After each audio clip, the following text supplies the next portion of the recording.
Dear students, हम लोग equality chapter में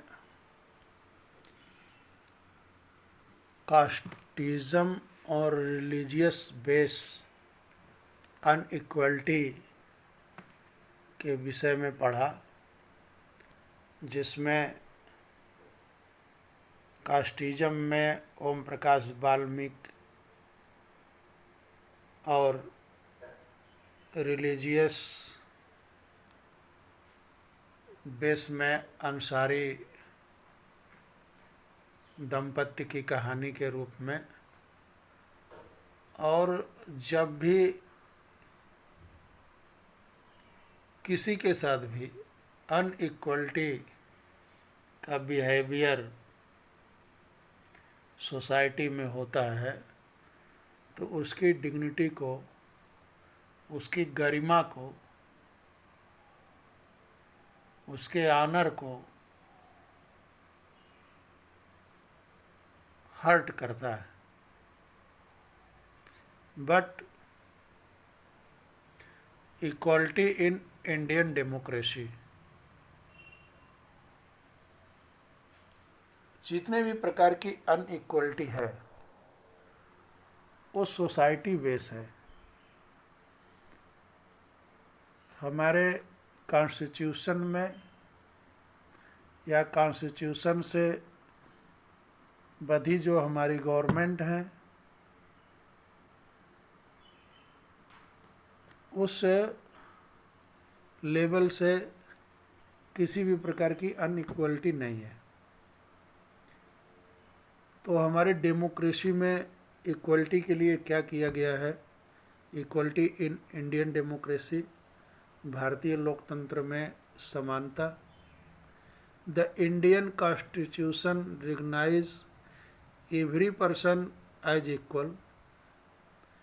हमारा जो इंडियन कॉन्स्टिट्यूशन है वह प्रत्येक व्यक्ति को इक्वल मानता है। This means that every individual in the country, including male and female, person from all castes, religious, tribes, educational and economic background are recognized as equal। कहने का मतलब है कि मेल हो, फीमेल हो, किसी भी कास्ट का हो, किसी भी रिलीजियस का हो, एजुकेटेड हो, नॉन एजुकेटेड हो,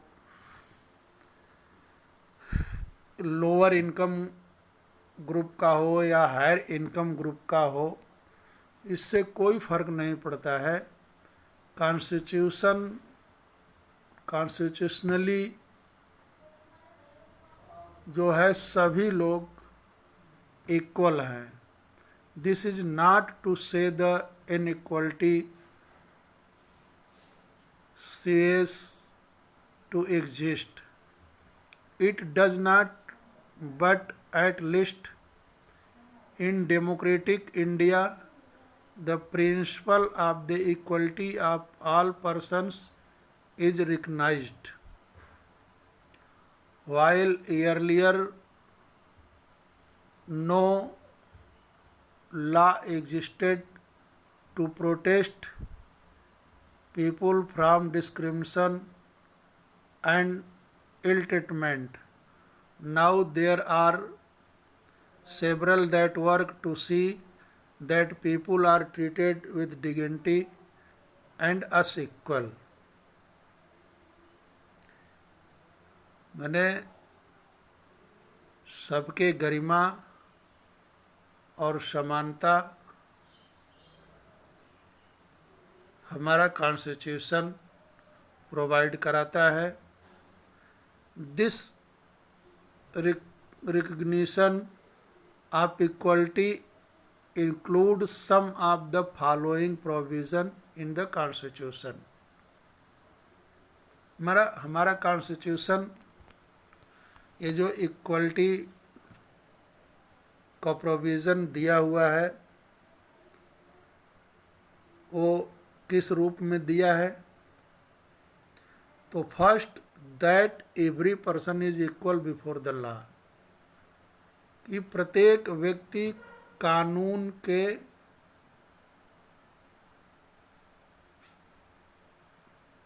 सामने बराबर है, माने कानून की दृष्टि से हर व्यक्ति बराबर है। What this means is that every person from the president of the country to Kanta, a domestic worker, has to obey the same law। चाहे इस देश के प्रेसिडेंट हों या कामता जैसे सबसे गरीब औरत हो, अगर कोई भी कार्य करते हैं, कोई आपराधिक कृत्य करते हैं, तो जो कानून कांता के लिए बना है वही कानून इस देश के प्रेसिडेंट के लिए भी बना है। माने कानून के समक्ष सभी लोग इक्वल हैं।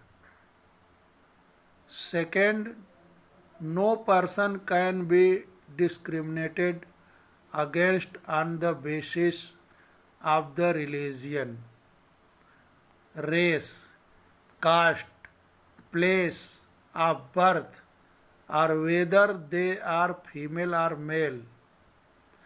दूसरा जो है, किसी भी धर्म के हों, किसी भी नस्ल के हों, किसी भी कास्ट के हों, किसी भी स्थान के हों, कहीं भी जन्म लिया हो, मेल हो या फीमेल हो, किसी भी प्रकार का किसी आधार पर डिस्क्रिमिनेशन नहीं है। Third, every person has access to all public places including playground, hotels, shops and markets. All person can use publicly available wells, road and bathing ghat. Fourth, untouchability has been abolished. तीसरा है कि हर व्यक्ति को public place पर जाने की छूट है। हर व्यक्ति कहीं भी जा सकता है, जो भी पब्लिक प्लेस है, रोड है, पार्क है, हॉस्पिटल है, मार्केट है,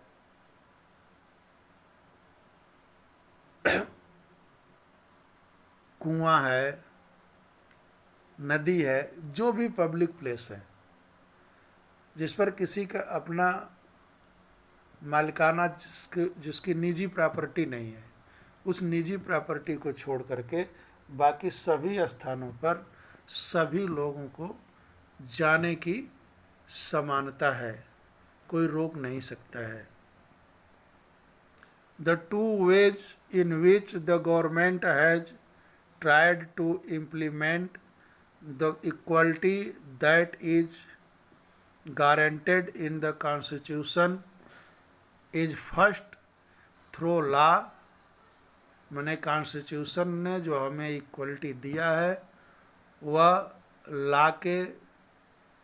ला की दिया है, first law, and second through government program और scheme to help disadvantaged communities. एक तो हमारे कॉन्स्टिट्यूशन ने कानून के आधार पर हमको इक्वलिटी प्रदान किया है। दूसरा,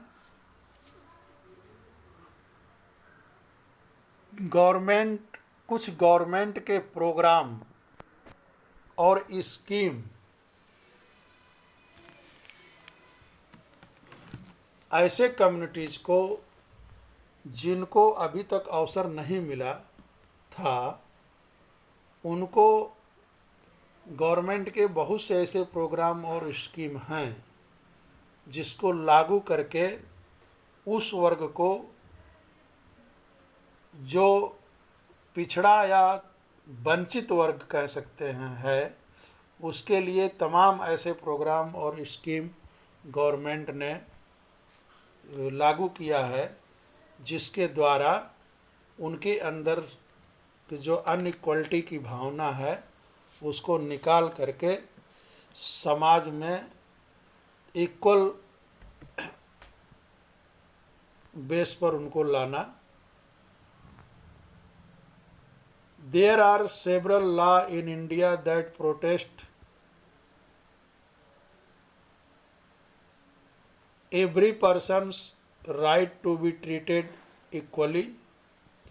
In addition to law, the government has also set up several schemes to improve the lives of communities and individuals who have been treated unequally for several centuries. These schemes are to ensure greater opportunity for people who have not had this in the past.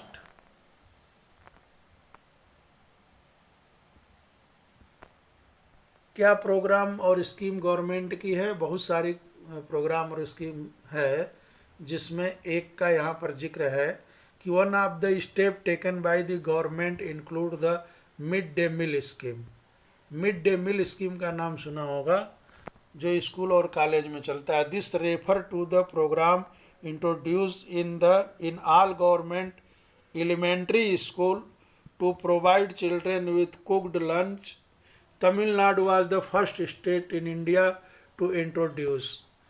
इस government के जो primary school हैं उसमें इस mid day मील programme को चलाया जाता है उन बच्चों के लिए जो वहाँ पढ़ते हैं। तमिलनाडु ने सबसे पहले इस स्कीम की शुरुआत की थी एंड इन 2001 में तमिलनाडु ने इस स्कीम की शुरुआत की थी। तमिलनाडु पहला स्टेट था। The supreme court asked all state government to bring the program in their school with in 6 month. और सुप्रीम कोर्ट ने तमिलनाडु का इस उदाहरण देख करके पूरे ऑल इंडिया में 6 महीने में इस प्रोग्राम को सभी स्कूलों में लागू करने का जो है, लागू करने के विषय में पूछा, कहा। This program has had many positive effect. This include the fact that more poor children have been enrolling and regularly attending school। इस प्रोग्राम से क्या हुआ कि जो बच्चे स्कूल नहीं जाते थे वो नियमित स्कूल जाने लगे, क्योंकि उनको दोपहर का भोजन वहीं मिलने लगा। भोजन के लिए उनको अपने घर पर नहीं जाना होता था। गांव में क्या होता है कि जब दोपहर की छुट्टी होती है भोजन की, जब अपने घर जाते हैं तो बच्चे अमूमन लौटते नहीं हैं। तो इस प्रक्रिया को समाप्त करने के लिए, इस प्रॉब्लम को सॉल्व करने के लिए यह मिड डे मील प्रोग्राम जो है बहुत सक्सेस हुआ बच्चों के प्रेजेंटी के दृष्टि से। Teachers reported that earlier children would often go home for lunch and then not return to school, but now with the mid day meal being provided in school, their attendance has improved. Their mother, who earlier had a interrupt their work to feed their children at home during the day, now no longer need to do so. This program has also helped reduce caste prejudices because both lower and upper caste children in the school eat this meal together, and in quite a few places Dalit women have been employed to cook the meal. The midday meal program also help reduce the hunger of poor students who often come to school and cannot concentrate because their stomach are empty. केवल यह बच्चों के attendance में ही मददगार नहीं हुआ, अपितु जो कास्टिज़म की जो एक फीलिंग थी, वो कास्टिज़म की फीलिंग भी बहुत हद तक दूर हुई जब लोअर क्लास और हायर क्लास के बच्चे, लोअर और मिडिल क्लास और हायर क्लास के बच्चे एक साथ बैठकर भोजन करना शुरू किए तो कास्टिज़म की फीलिंग भी धीरे धीरे ख़त्म हुई। बहुत जगह तो खाना बनाने वाली दलित वुमेन है। साथ में जो पुअर स्टूडेंट्स थे उनके जो है खाने की समस्या दूर हुई, उनको जो विटामिन युक्त जो भोजन मिलना चाहिए उसकी भी समस्या दूर हो गई। रिड्यूस द हंगर माने भूख को कम करने में भी यह प्रोग्राम काफ़ी जो है कामयाब रहा। While government program play an important role in increasing equality of opportunity, there is much that still needs to be done.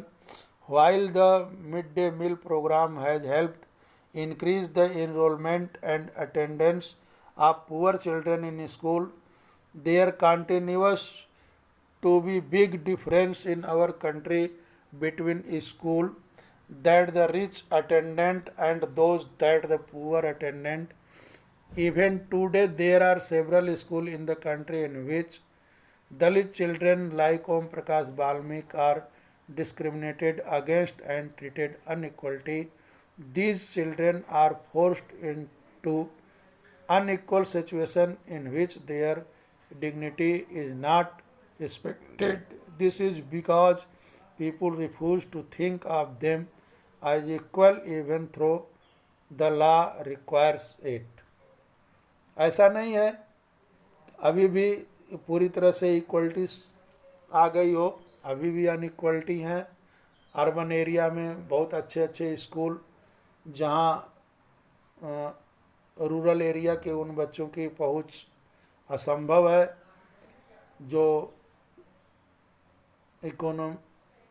Economically weak हैं, वीकर सोसाइटी के लोग उन जगहों पर आज भी नहीं पहुंच सकते हैं। लेकिन अनइक्वलिटी करना किसी की भी डिग्निटी के खिलाफ है। One of the main reason for this is that attitude change very slowly. लेकिन पूरी तरह से तो नहीं कह सकते कि ये पूरा समाप्त हो गया अनइक्वलिटी, लेकिन धीरे धीरे एटीट्यूड में चेंजेस लोगों के आ रहा है। Even though person are aware that discrimination is against the law, they continue to treat people unequally on the basis of their caste, religion, disability, economic status, and because they are women. It is only when people begin to believe that no one is inferior and that every person deserves to be treated with dignity that present attitude can change.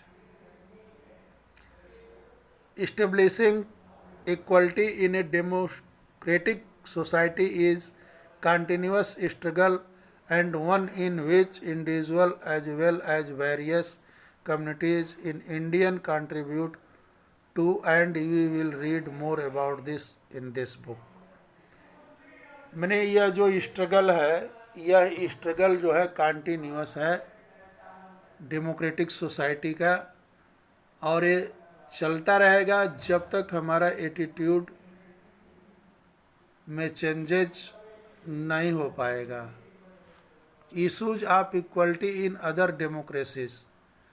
You are probably wondering whether India is the only democratic country in which there is inequality and where the struggle for equality country to exist. The truth is that in many democratic countries around the world, the issue of equality continues to be the key issue around which community struggle. So, for example, in the United States of America, the African American answer whose ancestors were the slaves who were brought over from Africa continue to be describe their lives today as largely unequal. This despite the fact that there was a movement in the late 1950s to push for equal rights for African American. Prior to this, African Americans were treated extremely unequally in the United States and designed equally through law.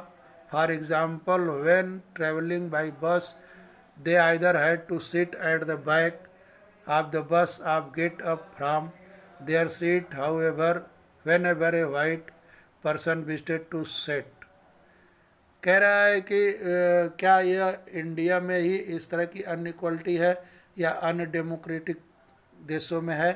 तो अन्य दूसरे देशों में भी है। यहाँ पर जैसा कि उदाहरण दिया, अमेरिका भी एक डेमोक्रेटिक कंट्री है, लेकिन अमेरिका में भी काले और गोरे, ब्लैक और वाइट का डिस्क्रिमिनेशन रहता है। वहाँ भी इस तरह का भेदभाव है, अनइक्वलिटी है, जो वहाँ भी संघर्ष चल रहा है। तो केवल इंडिया में ही ऐसा नहीं है।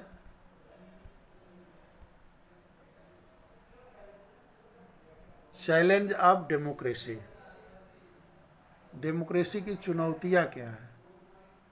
No country can be described as being completely democratic.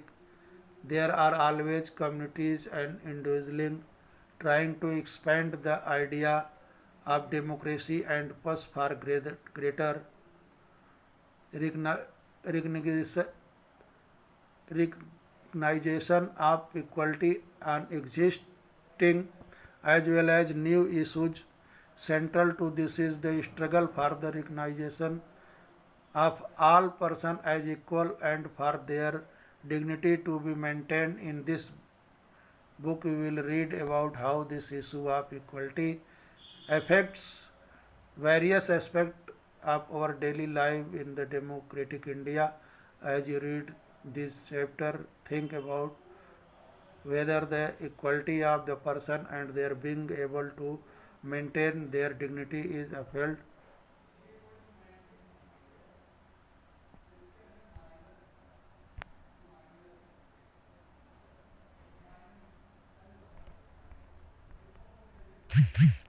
क्या है कि provision of discrimination on ground of religious, race, caste, sex, place of birth, ये हो चुका है।